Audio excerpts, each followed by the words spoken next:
श्री गणेश। कामदेव को विविध नामों एवं वरों की प्राप्ति, काम के प्रभाव से ब्रह्मा और ऋषि गणों का मुग्ध होना और धर्म द्वारा स्तुति करने पर भगवान शिव का प्राकट्य और ब्रह्मा और तथा ऋषियों को समझाना, ब्रह्मा तथा ऋषियों से अग्निश्वात आदि पितृगणों की उत्पत्ति, ब्रह्मा द्वारा काम को शाप की प्राप्ति तथा निवारण का उपाय। ब्रह्मा जी बोले, जब मेरे अभिप्राय को जानने वाले मेरे पुत्र मरीचि आदि मुनियों ने उसके उचित नाम रखे, उन सृष्टिकर्ता दक्ष आदि ने उनका मुख देखते ही तथा उनकी अन्य चेष्टाओं से उसके समस्त चरित्र को जानकर उसे रहने का स्थान दिया तथा पत्नी भी दे दी। मेरे पुत्र मरीचि आदि ऋषियों ने एकत्र होकर नामों का निश्चय करके उस पुरुष का नाम भी बता दिया। ऋषिगण बोले, तुमने ब्रह्मा जी से उत्पन्न होते ही हम लोगों के मन को मथ डाला है, इसीलिए तुम लोक में मंथन नाम से प्रसिद्ध हो जाओ और सभी लोकों में तुम सुंदर रूप वाले हो और तुम्हारे समान कोई भी सुंदर नहीं है। इसीलिए हे मनोभव, काम नाम से तुम भी विख्यात हो जाओगे और तुम सभी को मदोन्नत करने के कारण मदन कहे जाओगे और अहंकार युक्त होकर दर्प से उत्पन्न हुए हो, इसीलिए तुम करदप नाम से भी संसार में प्रसिद्ध होगे। तुम्हारे सम्मान किसी भी देवता का पराक्रम नहीं होगा, अतः तुम्हारे लिए सभी स्थान होंगे और तुम सर्वव्यापी हो जाओगे। यह जो आदि प्रजापति पुरुषोत्तम दक्ष है, वह स्वयं ही तुमको योग्य पत्नी के रूप में सुंदर स्त्री प्रदान करेंगे। ब्रह्मा के मन से उत्पन्न हुई यह सुंदर रूप वाली कन्या संध्या नाम से सभी लोकों में विख्यात होगी और अच्छे प्रकार से संध्या करते हुए ब्रह्मा जी के हृदय से उत्पन्न होने के कारण तेज आभा वाली तथा मल्लिका पुष्प के सदृश्य वह कन्या संध्या इस नाम से विख्यात होगी। ब्रह्मा जी बोले, इस प्रकार कामदेव अपने 5 पुष्प आयुधों को लेकर वहीं पर गुप्त रूप से स्थित होकर विचार करने लगे और हर्षण, रोमोचन और मोहन, शोषण तथा मारण नामक यह मेरे 5 अस्त्र मुनियों को भी मोहित करने वाले कहे गए हैं। ब्रह्मा जी ने मुझे इस सनातन कर्म को करने के लिए आदेश दिया और उसे मैं यहाँ मुनियों और ब्रह्मा जी के सन्निकट ही करूंगा और यहाँ बहुत से मुनिगण तथा स्वयं प्रजापति ब्रह्मा जी भी उपस्थित हैं और ये लोग साक्षी रूप से विद्यमान हैं, इसीलिए मेरे कर्म की सत्यता का आरंभ भी हो जाएगा। यह ब्रह्मा जी के द्वारा संध्या नाम से कही गई यह कन्या मेरे वचन का समर्थन करेगी और मैं इसी स्थान पर अपने कर्म की परीक्षा करके ही प्रयोग द्वारा सबको मोहित करूंगा। ब्रह्मा जी बोले, इस प्रकार विचार करने के अंतर मन में निश्चय करके वह अपने पुष्प के धनुष पर पुष्प के बाणों को चढ़ाने लगा और श्रेष्ठ धनुधारी कामदेव ने धनुष खींचने की मुद्रा में स्थित होकर यत्न पूर्वक धनुष चढ़ाकर उस मंडलाकार किया। हे मुनि श्रेष्ठ, जब इस प्रकार के धनुष पर कामदेव ने अपना बाण चढ़ाया तो उसी समय मन को आह्लादित करने वाली सुगंधित वायु बहने लगी और उस समय कामदेव ने तीक्ष्ण पुष्प बाणों से मुझ ब्रह्मा को तथा सभी मानस पुत्रों को मोहित कर लिया। हे मुने, तत्पश्चात सभी मुनिगण और मैं भी मोहित हो गया और सभी के मन में काम विकार उत्पन्न हो गया और विकार से युक्त होने के कारण सभी लोग संध्या की ओर बार बार देखने लगे। सभी के मन में काम का उद्रेक हो गया, क्योंकि स्त्री काम को बढ़ाने वाली होती है और उस काम देव ने सभी को बार बार मोहित करके जिस किसी भी तरह से वे काम विकार को प्राप्त हो वैसा उन सबको कर दिया।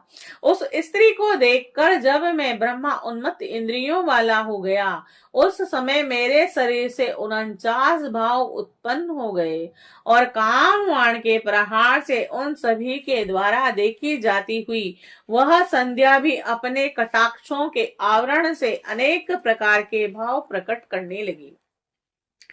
स्वभाव से सुंदरी वह संध्या मन से उत्पन्न उन भावों को प्रकट करती हुई छोटी छोटी लहरों से युक्त गंगा की तरह शोभित होने लगी। हे मुने, इस प्रकार के भावों से युक्त संध्या को देखकर काम से परिपूर्ण शरीर वाला मैं ब्रह्मा उसकी अभिलाषा करने लगा। हे धीरश्रेष्ठ, तब महर्षि अत्रि आदि सभी मुनि तथा दक्ष प्रजापति आदि विकृत इंद्रियों वाले हो गए और दक्ष मरीचि आदि ऋषियों तथा मुझे और संध्या को भी काम विकार से युक्त देखकर कामदेव को अपने कार्य पर विश्वास हो गया। अब कामदेव के मन में यह विश्वास हो गया कि ब्रह्मा ने मुझे जिस कार्य के लिए आदेश दिया है मैं यह कार्य करने में पूर्ण रूप से सक्षम हूँ। ब्रह्मा जी के पुत्र धर्म ने अपने पिता तथा भाइयों की ऐसी दशा देखकर धर्म की रक्षा करने वाले भगवान सदाशिव का स्मरण किया।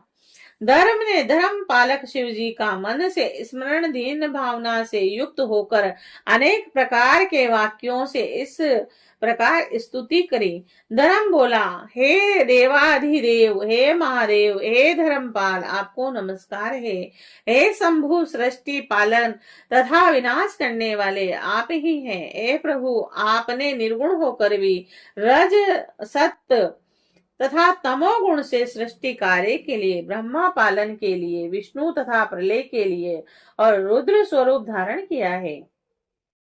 हे प्रभु, आप शिव तीनों गुणों से रहित, प्रकृति से परे और त्रिय अवस्था में स्थित, निर्गुण, निर्विकार तथा अनेक प्रकार की लीलाओं में प्रवीण है। हे महादेव, इस भयंकर पाप से मेरी रक्षा कीजिए, रक्षा कीजिए। इस समय मेरे पिता तथा मेरे भाई पाप बुद्धि वाले हो गए हैं। और ब्रह्मा जी बोले कि धर्म के द्वारा परमात्मा प्रभु की जब इस प्रकार स्तुति की गई हो तब वे आत्मभू और शिव धर्म की रक्षा करने के लिए वहीं प्रकट हो गए। वे स्वयंभू आकाश में स्थित होकर मुझ ब्रह्मा तथा दक्ष आदि को इस प्रकार से मोहित देखकर मन ही मन हंसने लगे। हे मुनि श्रेष्ठ, उन सब को साधुवाद देकर और बार बार हंसकर मुझे लज्जित करते हुए वे वृषभ ध्वज यह कहने लगे। शिवजी बोले, हे ब्राह्मण, अपनी कन्या को देखकर आपको काम भाव कैसे उत्पन्न हो गया? वेदों का अनुसरण करने वाले के लिए यह उचित नहीं है और बुद्धिमान को चाहिए कि माता, भगनी और भ्रातु, पत्नी तथा कन्या को समान भाव से देखें और इन्हें कदापि कुदृष्टि से न देखें। वेद मार्ग का यह सिद्धांत तो आपके मुख में स्थित है। हे विधि, आपने काम के उत्पन्न होते ही उसे कैसे विमुख कर दिया? हे चतुरानंद, आपके मन में धैर्य जागरूक रहना चाहिए। आश्चर्य है कि आपने इस काम के वशीभूत हो कन्या से रमण करने के लिए इस प्रकार अपने धैर्य को नष्ट कर दिया। एकांत योगी तथा सर्वदा सूर्य का दर्शन करने वाले दक्ष महर्षि आदि भी स्त्री में आसक्त चित्त वाले हो गए और देश काल का ज्ञान न रखने वाले मंदात्मा तथा अल्प बुद्धि वाले कामदेव ने भी अपनी प्रबलता से काम बाणों द्वारा आप लोगों को विकार युक्त कैसे बना दिया? उस पुरुष को तथा उसके वेद शास्त्र आदि के ज्ञान को धिक्कार है, जिसके मन में स्त्री हर लेती है और धैर्य से विचलित करके मन को लोलुपता में डुबो देती है। ब्रह्मा जी बोले, इस प्रकार सदाशिव के वचन को सुनकर मैं दुगनी लज्जा में पड़ गया और उस समय मेरा शरीर पसीने से पानी पानी हो उठा। हे मुने, तत्पश्चात काम रूपणी संध्या को ग्रहण करने की इच्छा करते हुए भी मैंने शिव जी के भय से इंद्रियों को वश में करके काम विकार को दूर कर दिया। हे द्विज श्रेष्ठ, उस समय मेरे शरीर से लज्जा के कारण जो पसीना गिरा उसी से अग्नि श्वात तथा बहिषद नामक पितु गुणों की उत्पत्ति हुई। अंजन के समान कृष्ण वर्ण वाले और विकसित कमल के समान नेत्र वाले वे पितृ महायोगी पुण्यशील तथा संसार से विमुख रहने वाले हैं। हे मुने, 64,000 अग्निश्वात पितृ और 86,000 वैशद पितृ कहे गए हैं। 64,000 अग्निश्वात पितृ और 86,000 वैशद पितृ है। और उसी समय दक्ष के शरीर से भी स्वेद निकलकर पृथ्वी पर गिरा और उससे समस्त गुण संपन्न परम मनोहर एक स्त्री की उत्पत्ति हुई। उसका शरीर सूक्ष्म था, कटी प्रदेश सम था और शरीर की रोमावली अत्यंत सूक्ष्म थी। उसके अंग कोमल तथा दांत परम सुंदर थे और वह तपे हुए सोने के समान क्रांति से देवी पे मायन हो रही थी। वह अपने शरीर के समस्त अवयवों से बड़ी मनोहर प्रतीत हो रही थी तथा उसका मुख कमल पूर्ण चंद्रमा के समान था। उसका नाम रति था और जो मुनियों के भी चित्त को मोहित करने वाली थी। और कृत, वशिष्ठ, पुलकस्य, अंगिरा को छोड़कर महर्षि आदि 6 ऋषियों ने अपने इंद्रियों का निग्रह कर लिया। हे मुनि श्रेष्ठ, इन कृत आदि 4 ऋषियों का विजय पृथ्वी पर गिरा और उन्हीं से दूसरे पितृगणों की उत्पत्ति हुई। इन पितरों में सोमपा और आज्यपा और सुकालीन तथा भविष्यमान मुख्य हैं। यह सभी पुत्र कव्य को धारण करने वाले कहे गए हैं। और कृत्य के पुत्र सोमपा नामक पितृ, वशिष्ठ के पुत्र सुकालीन नामक पितृ और पुलकस्य के पुत्र आजप्पा तथा अंगिरा के पुत्र भविष्यमान नामक पितृ के रूप में उत्पन्न हुए। हे विपेंद्र, इस प्रकार अग्निश्वात आदि पितरों के उत्पन्न हो जाने पर पितरों के मध्य वे सभी कव्य का वहन करने वाले कव्यवाट हुए। इस प्रकार संध्या पितरों को उत्पन्न करने वाली बनकर उनकी उद्देश्य सिद्धि में लगी रहती थी और यह शिव के द्वारा देख लिए जाने के कारण दोषों से रहित तथा धर्म कर्म में प्रायण रहती थी। और इस बीच सदा शिव समस्त महर्षियों पर अनुग्रह करके तथा विधि पूर्वक धर्म की रक्षा कर शीघ्र ही अंदर ध्यान हो गए। और इसके बाद शंभु सदाशिव के वाक्यों से मैं पितामह लज्जित हुआ। मैंने अपनी बुकुट्टी चढ़ा ली और कामदेव पर बड़ा क्रोध हुआ। और हे मुने, मेरे मुख को देखकर और मेरा अभिप्राय समझकर रुद्र से भयभीत उस कामदेव ने अपने बाणों को लौटा लिया। हे मुने, तब मैं पद योनि ब्रह्मा कोप युक्त होकर इस प्रकार जलने लगा जिस प्रकार भस्म करने की इच्छा वाली अति बलवान अग्नि प्रज्वलित हो उठती है। और मैंने क्रोध में भरकर उसे श्राप दे दिया और अहंकार से मोहित हुआ ये कर्दप शिवजी के प्रति दुष्कर कर्म करके उनकी त्राग्नि से भस्म हो जाएगा।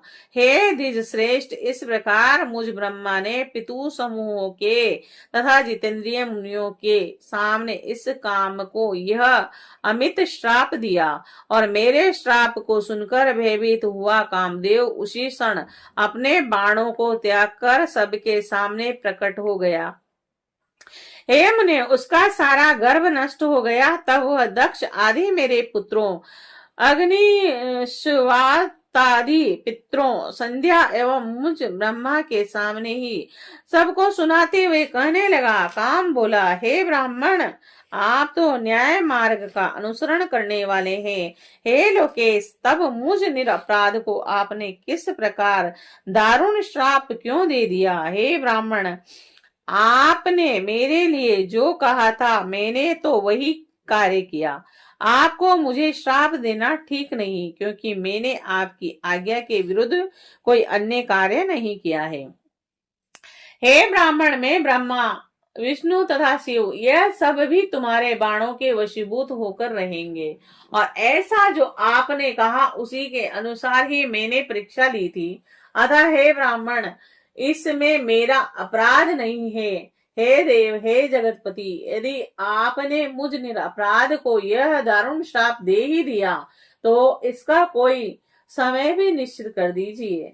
ब्रह्मा जी बोले, हे नारद, तब मैं जगपति ब्रह्मा उसकी यह बात सुनकर चित्त को वश में करने वाले काम को बार बार डांटता हुआ इस प्रकार बोला, हे काम, हे संध्या, मेरी कन्या है और तुमने इसकी और सकाम करने के लिए मुझे अपने काम का लक्ष्य बनाया, इसीलिए मैंने तुम्हें श्राप दिया। और हे मनोभव, अब मेरा क्रोध शांत हो गया है, अतः मैं तुमसे कह रहा हूं उसे सुनो।